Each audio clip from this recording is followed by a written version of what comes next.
Congress party అధ్యక్షురాలుగా YS Sharmila గారిని నియమించారు కదా.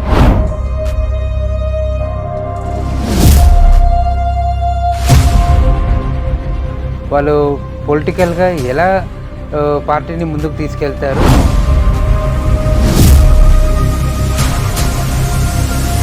సోనియా గాంధీ కానీ మిగతా రాజకీయ ప్రముఖుల కానీ కాంగ్రెస్ ప్రముఖులందరికీ కూడా మనం తీసుకునే నిర్ణయం మన పార్టీకి పెద్ద ఎఫెక్ట్ అవుతుంది.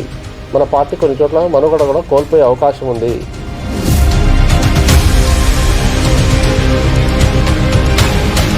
వాళ్ళు ఒక రకంగా సాహసమే చేశారు కానీ వాళ్ళు ఒక వ్యూహం రచించినప్పుడు ఎవరిని ఇక్కడ తీసుకొచ్చి పెట్టేసరిగా వర్క్ చేయగలుగుతారు అని ఒక ఆలోచన చేసినప్పుడు షర్మిల వాళ్ళకి తప్పింది. అందుకే ఆమె ఇక్కడ తెలంగాణలో వచ్చి నేను తెలంగాణ కోడల్ని, తెలంగాణ ఆడపిల్లే కానీ ఈడపిల్ల కాదని ఆమె చెప్పుకుంటూ వచ్చి ఇక్కడ తెలంగాణ కోడల్ని, ఆడపిల్ల పుట్టగానే ఆడపిల్ల అంటారు, అంటే ఈడపిల్ల కాదు ఆడపిల్ల అంటారు. జగన్మోహన్ రెడ్డి గారిని అంత సపోర్ట్ చేసిన షర్మిల గారు ఇప్పుడు యాంటీగా అది ఇద్దరి రిలేషన్షిప్లో కానీ అటు పార్టీ పరంగా కానీ బయట ఫ్యామిలీ పరంగా కానీ వాళ్ళు సమస్యలు ఎదుర్కోరు. అంటే వాళ్ళ బ్రదర్ ఎవరైతే ఉన్నారో ప్రస్తుతం ఆంధ్రప్రదేశ్ సీఎం జగన్ ఎవరైతే ఉన్నారో ఆయన అవినీతి ఆరోపణలు ఎదుర్కొంటూ జైలుకు వెళ్ళినప్పుడు ఆమె పాదయాత్రగా వెళ్ళారు. నేను జగనన్న వదిలిన బాణాన్ని అని కూడా ఆమె స్వయంగా చెప్పుకున్నారు. పబ్లిక్ని కొంత ఆకర్షించగలిగారు.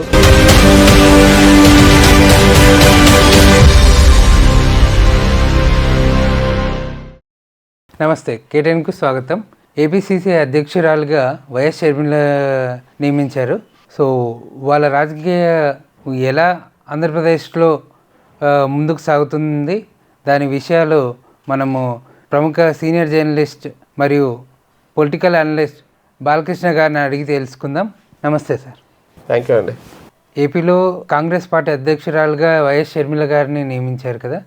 వాళ్ళు పొలిటికల్గా ఎలా పార్టీని ముందుకు తీసుకెళ్తారు? ఇంత తక్కువ టైంలో ఎలక్షన్స్ దగ్గర పడుతున్న సమయంలో ఎలా వీళ్ళు ముందుకు వెళ్ళగలుగుతారు? మీ మాటల్లో మాకు తెలియజేయండి సార్. తప్పకుండా అండి. ఇప్పుడు ఎప్పుడైతే మన స్టేట్ డివైడ్ అయిందో 2014లో ఉమ్మడి ఆంధ్రప్రదేశ్ డివైడ్ అయిపోయిందో అప్పుడు కాంగ్రెస్కి బాగా ఎదురు దెబ్బ తగిలింది. రెండు రాష్ట్రాల్లో కూడా కాంగ్రెస్ దాదాపు తన ఉనికిని కోల్పోయే పరిస్థితి. ఇక ఒక అతి పెద్ద జాతీయ పార్టీ దాదాపు 125 ఏళ్ళు 130 ఏళ్ళ అనుభవం గల అంత పెద్ద పార్టీ ఒక నిర్ణయంతో అంటే ఒక రాష్ట్రాన్ని అది వాళ్ళకి తెలుసు. అప్పట్లో స్టేట్ డివిజన్ అప్పుడు సోనియా గాంధీ కానీ మిగతా రాజకీయ ప్రముఖుల కానీ కాంగ్రెస్ ప్రముఖులందరికీ కూడా మనం తీసుకునే నిర్ణయం మన పార్టీకి పెద్ద ఎఫెక్ట్ అవుతుంది. మన పార్టీ కొన్ని చోట్ల మనుగడ కూడా కోల్పోయే అవకాశం ఉంది. పార్టీ క్యాడర్ దెబ్బతినే అవకాశం ఉంది. కొత్త పార్టీలకి ఇది ఒక అవకాశంగా వస్తుందని వాళ్ళకి అన్ని విషయాలు తెలిసి కూడా ఒక ప్రాంతానికి న్యాయం చేయాలి.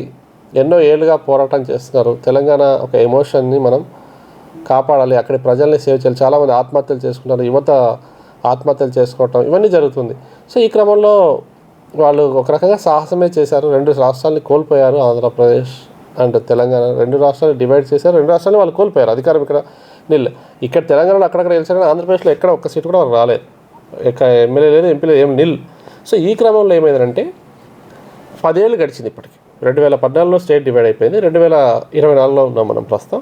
సో ఈ క్రమంలో తాజాగా 2023 ఎలక్షన్ ఎండింగ్లో ఈ డివైడ్ అయిన రెండు ఏపీ రాష్ట్రాల్లో తెలంగాణలో కాంగ్రెస్ తిరిగి అధికారంలో అంటే 10 ఏళ్ళ తర్వాత రేవంత్ రెడ్డి కాంగ్రెస్ పార్టీ పగ్గాలు చేపట్టిన తర్వాత పార్టీ అధ్యక్షులుగా మారిన తర్వాత సో ఆయన చేసిన క్యాంపెయిన్ కావచ్చు, పబ్లిక్లో ఆయన వెళ్ళిన విధానం కావచ్చు, కొంత వ్యతిరేకత కూడా ఉంది. స్థానిక ప్రభుత్వం మీద బీఆర్ఎస్ టీఆర్ఎస్ ఏదైతే ఉందో వాళ్ళ మీద కొంత వ్యతిరేకత ఉంది.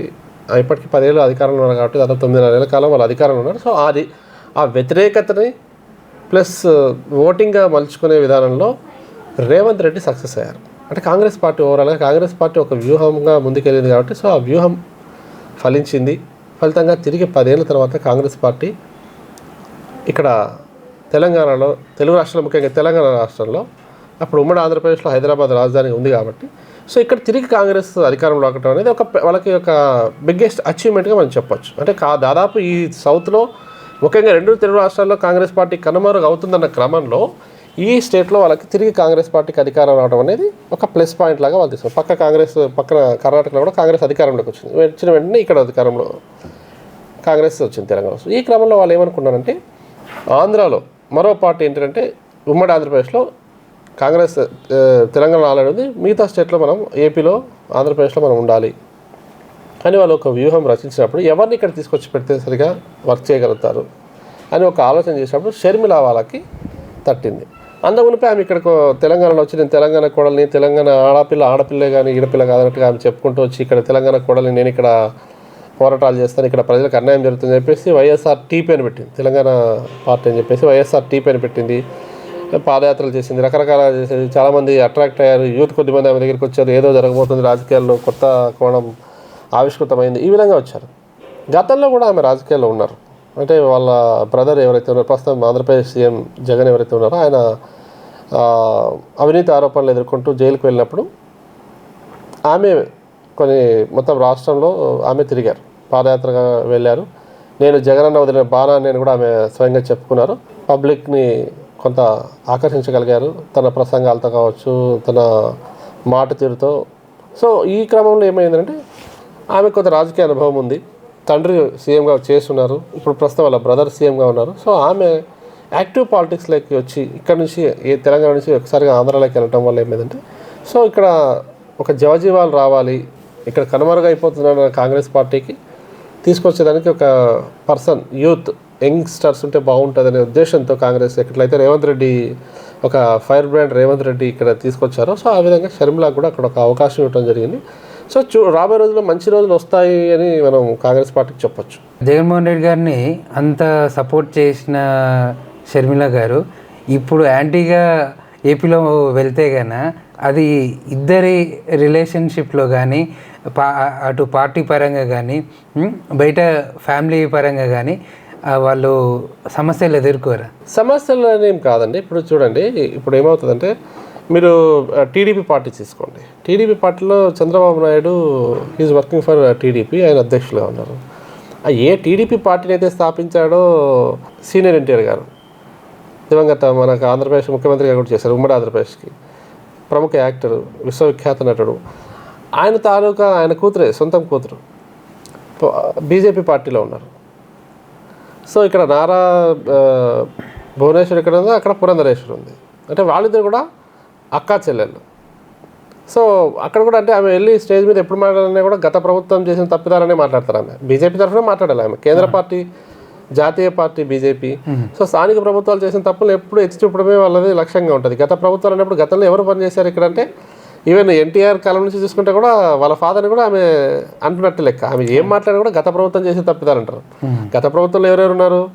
ఎన్టీ రామారావు ఉన్నారు, చంద్రబాబు నాయుడు ఉన్నారు, రాజశేఖర్. కేవలం ఒక పేరుని బట్టి పర్టికులర్గా నేను రాజశేఖర రెడ్డిని అంటున్నా అని చెప్పట్లేదు వాళ్ళు.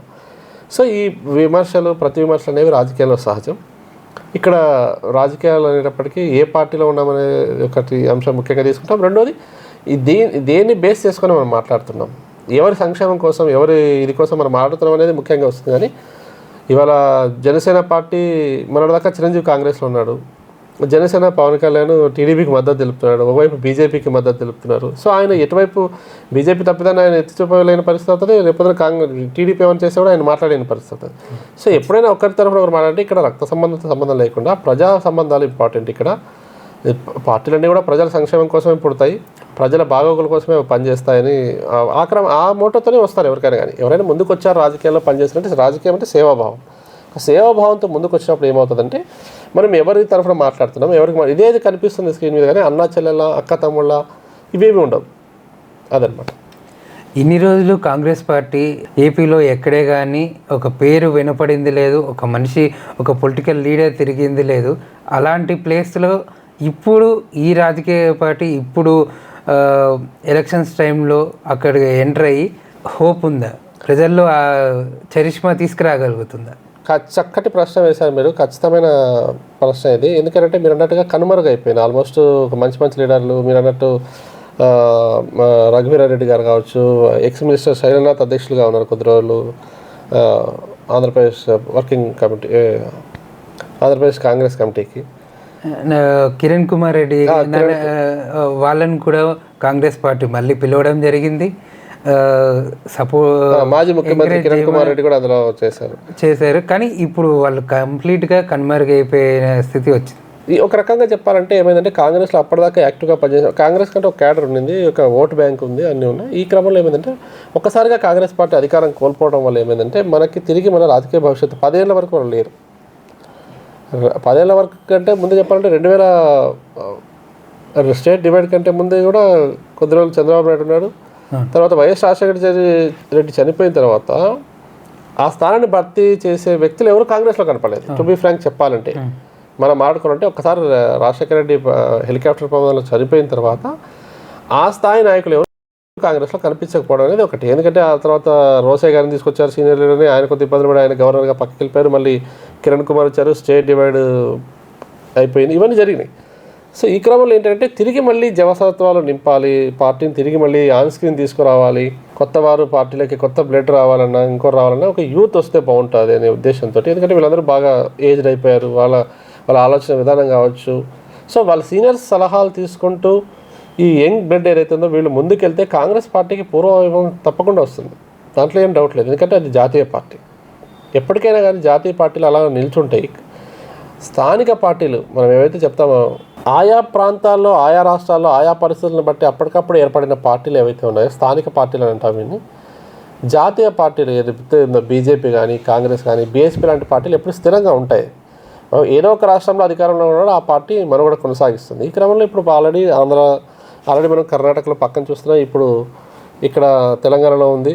సో మనకి ఈ సౌత్లో కొంత వాళ్ళు స్ట్రాంగ్గా ఉన్నారని చెప్పాలి కాంగ్రెస్ పార్టీ. కాబట్టి ఇప్పుడు ఆంధ్రలో వాళ్ళు బాగా వేయడం అనేది పక్కన ఉంచితే సో వాళ్ళు వర్కౌట్ చేయడానికి అవకాశం ఉంది. కొంత మళ్ళీ తిరిగి క్యాడర్ని పెంచుకొని తిరిగి ఒక కొత్త ఊపిరి తీసుకొని ఆల్రెడీ మనుగడ కరువైన క్రమంలో వాళ్ళు తిరిగి ముందుకెళ్ళడానికి ఒక అవకాశం ఉంది. అది షర్మిల ద్వారా అవకాశం తీసుకోవడం అనేది ఒక మంచి పరిణామమే. కాకపోతే ఏ రకంగా ఆమె ఈ అవకాశాన్ని సద్వినియోగం చేసుకుంటే ఇక్కడ ఏంటంటే మనకు అవకాశం రావటం ఒక ఎత్తు, దాన్ని సద్వినియోగం చేసుకుంటూ ముందుకెళ్ళి ఆ రిజల్ట్ రాబట్టడం అనేది చాలా ఇంపార్టెంట్. ముఖ్యంగా ఇప్పుడు ఇక్కడే మనం తెలంగాణలో చూడొచ్చు, ఎంతోమంది సీనియర్ నాయకులు ఉన్నా కూడా తీసుకొచ్చి రేవంత్ రెడ్డి ఒకసారిగా టీడీపీలో నుంచి కాంగ్రెస్కి వస్తున్నాయి. కాంగ్రెస్లో అతనికి వెంటనే అధ్యక్ష పదవి ఇవ్వటం, అతని యాక్టివిటీస్ స్టార్ట్ చేయడం, తిరగటం, అన్ని ప్రాంతాలు అందరినీ ఏకం చేయడం, కొందరు వ్యతిరేకించారండి. సీనియర్ లీడర్ ఇప్పుడు ఏకంగా ఆయన సీఎం అయిపోయారు.